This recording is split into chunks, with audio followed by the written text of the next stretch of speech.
They exiled me to St. Helena, but they forgot that I am the man who redefined Europe. May 5th, 1821, 5 minutes past 5 in the afternoon. On a suffocating piece of rock called St. Helena, 5,000 miles from the shores of France, the British guards standing outside my door mark down the exact hour, their faces beaming with pure relief. They think this is where Napoleon Bonaparte ends. In the damp, in the mud, slowly destroyed by stomach ulcers, poison, and forced silence. They think history will remember me as a pathetic, broken prisoner, rotting on an island so small you could walk across it in a single day. They are dead wrong, you see. The world loves to remember Waterloo. They love to talk about the day I fell, but they conveniently forget the day I brought the entire European continent to its knees in less than 6 hours. They forget how a fatherless boy from a backwater Mediterranean island, a kid who couldn't even speak proper French, rewrote the laws of human destiny with cold steel, hot lead, and pure, unfiltered ambition. So look at me. Look closely through the shadows of time. Do you see a monster? A bloodthirsty tyrant who marched an entire generation of young men straight into icy graves? Or do you see a visionary? A man who looked at an ancient, decaying world ruled by useless kings, grabbed it by the throat, and forced it into the future. History was written by the men who trembled whenever my name was whispered in their palaces. The royals who hid behind their bags of gold while I reshaped Western civilization with gunpowder and iron. They ask if I lie awake at night, haunted by my mistakes. They ask if I regret reaching for the sun and burning my hands. I regret nothing, because before I fell into this abyss, I commanded the stars.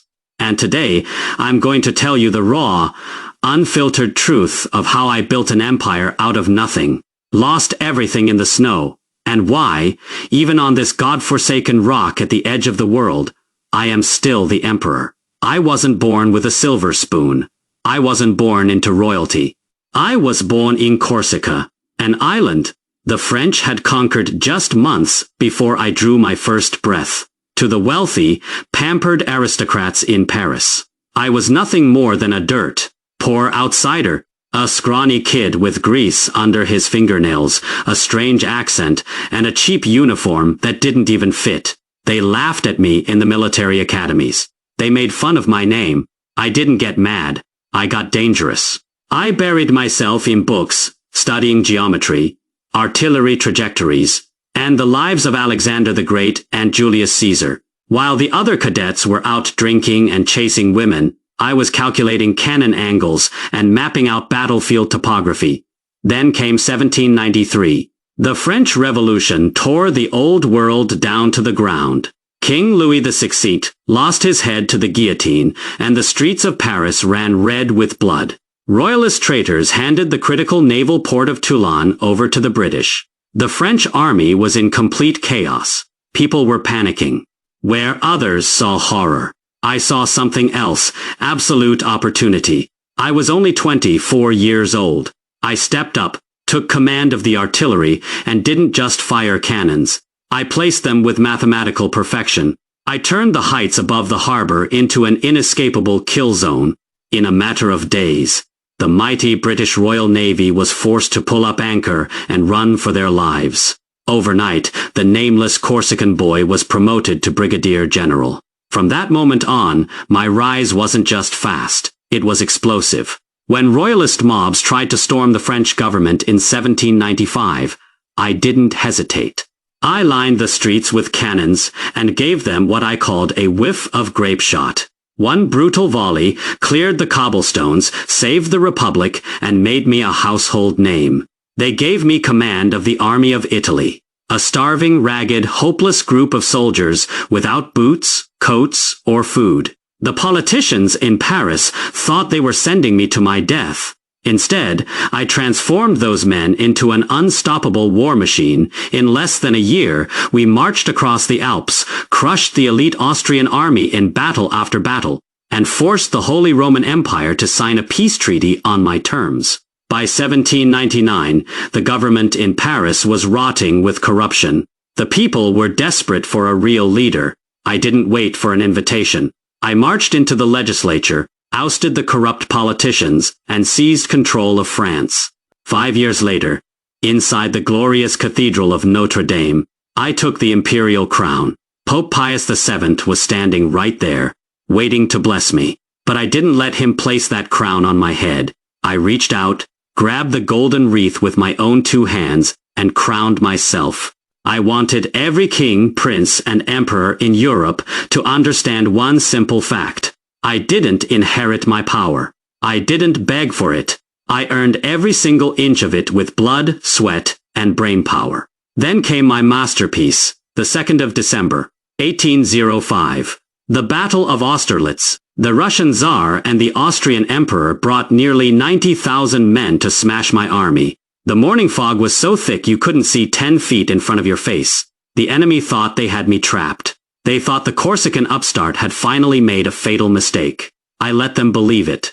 I deliberately left my right flank weak, tempting them to attack. And just as they shifted their forces to crush my wing, the fog burned away, revealing what historians now call the Sunday of Austerlitz. I unleashed my heavy reserves right up the middle, snapping their army in two, like a dry twig, in less than 6 hours. 2 massive empires crumbled under my artillery. I didn't just win battles.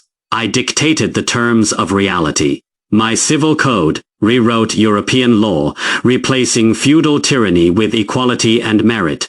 A peasant boy could finally rise to become a marshal. For a brief, glorious decade, Europe didn't just fear my name. Europe belonged to me. Hubris. That's the fancy word historians love to throw around when they talk about me. They say I flew too close to the sun. They say I thought I was a god.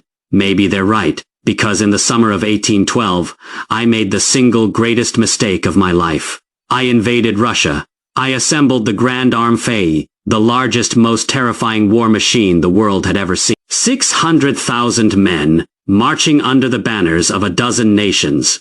We had cavalry that stretched beyond the horizon and brass cannons that shook the very ground. We crossed the Niemen River full of pride, expecting Tsar Alexander to collapse and beg for peace within weeks. But the Russians refused to play by the rules of civilized war. They didn't fight us in the open field. They retreated, mile after mile, week after week, into the vast, terrifying emptiness of their heartland. And as they fell back, they burned everything. They burned their own wheat fields. They slaughtered their own cattle. They poisoned their own wells. They left us a desert of ash and silence. I pushed deeper and deeper, chasing a ghost. In September, we finally met at Borodino. It was a brutal, apocalyptic meat grinder. Cannonballs ripped through flesh for 12 straight hours. 60,000 men died in a single day, but I pushed through. I marched into Moscow expecting a surrender key. Instead, I walked into an inferno. Tsar Alexander had ordered his own holy city to be set on fire. As I stood on the walls of the Kremlin and watched the wooden rooftops collapse into a roaring ocean of red flames, a cold chill ran down my spine. I realized right then and there that I wasn't fighting an army. I was fighting a fanaticism that defied all human logic. I waited for peace terms that never came. And then, the Russian winter arrived. Have you ever experienced cold so absolute that it freezes the tears inside your eyes before they can roll down your cheek? The temperature plummeted to 30 degrees below zero. Our horses froze to death in their horseshoes. Guns were abandoned in snowdrifts because fingers snapped off like twigs when men tried to pull the triggers. Soldiers who had conquered Madrid, Berlin, and Vienna simply sat down on the side of the road, closed their eyes, and went to sleep, never to wake up again. Out of 600,000 proud soldiers who marched into Russia, barely 30,000 skin and bone survivors crawled back across the border. I didn't lose to the Russian army. I was defeated by the ice, the hunger, and the brutal, infinite sky of a hostile land. For the very first time in 15 years, the world realized that Napoleon Bonaparte was mortal, and like a pack of hungry wolves smelling blood in the snow, the kings of Europe banded together to bring me down. They forced me to abdicate in 1814, and exiled me to Elba, a pathetic little island off the coast of Italy. They thought a tiny sandbox would be enough to hold a heart that had beaten for an entire continent. They drastically underestimated me. 10 months later, I slipped past the British blockade in the middle of the night. I stepped back onto the soil of France with just 700 loyal men. King Louis XVI sent the elite 5th Regiment of the French army to intercept me near Grenoble. Picture this. Hundreds of rifles raised, loaded, and aimed directly at my chest. I didn't draw my sword. I didn't hide behind my guards.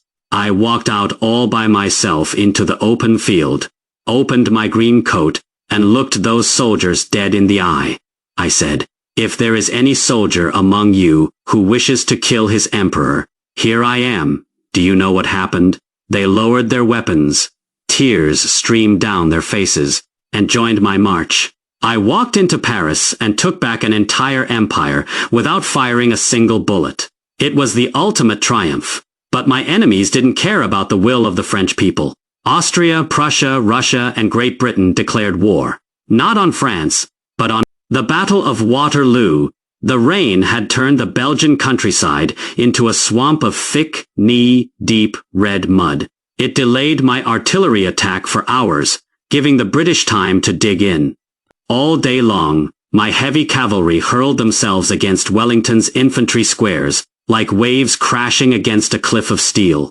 The air was thick with smoke, blood, and the terrifying screams of dying horses. In the late afternoon, I played my absolute last card.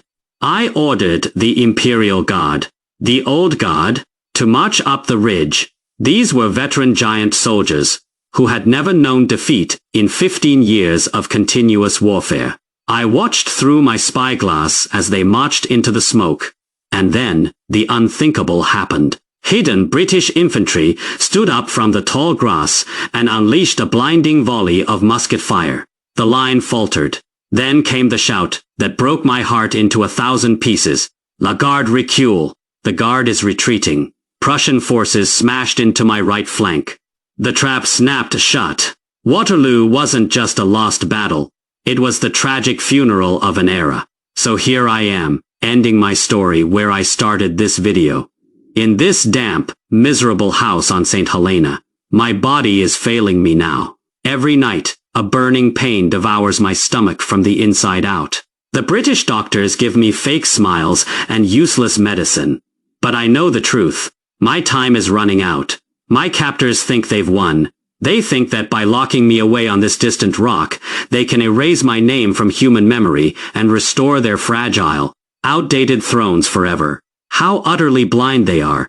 You can kill a man's body, but you can never kill an idea whose time has come. My civil code still forms the backbone of law across modern Europe. My military tactics are still dissected and taught in every war college on earth. My spirit is permanently woven into the very DNA of modern human history. When the dust of centuries finally settles, no one will remember the timid kings who hid behind their velvet curtains. They will remember the artillery officer who had the courage to reach out his hand, grab destiny by the neck, and shake the entire world. My body will rot here in the dirt of St. Helena. My heart will always belong to the people of France. But my memory belongs to eternity. So now I turn to you, watching this across the screen of a world I helped build. When you look back at my life, what do you see? Do you see a ruthless, megalomaniacal tyrant who got the exact punishment he deserved? Or do you see a visionary hero who dared to break the chains of the old world and give humanity a taste of true greatness? Drop your thoughts in the comments below. I'm waiting to hear your verdict.